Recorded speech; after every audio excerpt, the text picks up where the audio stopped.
नमस्कार विद्यार्थी मित्रांनो, क्रिएटिव्ह मॅथ्स मराठी या आपल्या लाडक्या यूट्यूब चॅनलमध्ये पुन्हा एकदा तुमच्या सगळ्यांचं सहर्ष स्वागत आहे.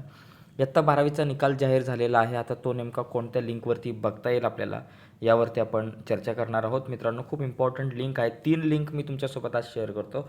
त्या 3पैकी कुठल्याही लिंकवरती क्लिक करून तुम्ही 12वीचा निकाल जो आहे तो बघू शकताय 21 मे रोजी 1 नंतर. ओके, तर ही प्रोसेस तुम्हाला सांगतो नेमकी काय आहे. मी व्हिडिओच्या खाली डिस्क्रिप्शनमध्ये मी एक लिंक दिले, त्या लिंकवरती तुम्ही क्लिक करा. त्या लिंकवर क्लिक केल्यावर अशा प्रकारे इंटरफेस दिसेल.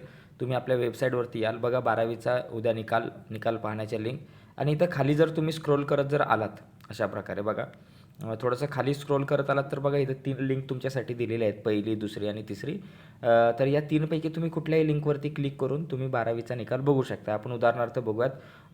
HSTPS महा रिझल्ट पहिल्या लिंकवर जर आपण क्लिक केलं तर काय मिळतं बघा पहिल्या लिंकवर क्लिक केल्यावर इथं दिसतं आपल्याला HSC एक्झामिनेशन फेब्रुवारीचा जो रिझल्ट आहे तो आपल्याला या ठिकाणी 21 मेला दिसणार आहे. इथे क्लिक केल्यावर असं आपल्याला दिसतंय. म्हणजे उद्या 1 नंतर तुम्ही या लिंकवर क्लिक केलं की तुम्हाला रिझल्ट बघायला मिळेल. थोडंसं मागे येऊन दुसऱ्या लिंकवर जर क्लिक केलं तर इथे बघा काउंटडाऊन सुरू झालेले आहे. जवळपास ही काउंटडाऊन संपली की इथं रिझल्ट तुम्हाला मिळणार आहे. ठीक आहे. त्याच्यानंतर अजून तिसरी जर लिंक बघितली तर या लिंकवरती सुद्धा तुम्हाला बघायला मिळेल 21 तारखेला 1 वाजता.